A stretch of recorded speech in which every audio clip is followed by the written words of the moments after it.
আজ অন্নপূর্ণা পুজো।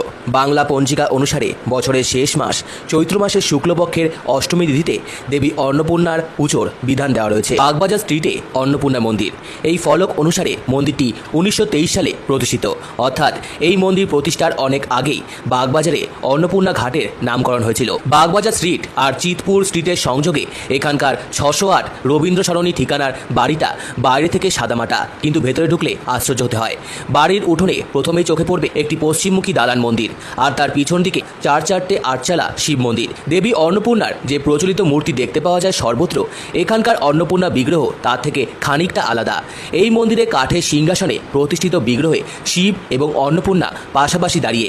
অন্যত্র যেখানে শিবকে অন্নপূর্ণার সামনে ভিক্ষাপাত্র হাতে নিয়ে দাঁড়িয়ে থাকতে দেখা যায়, সে ভঙ্গি এখানে অনুপস্থিত।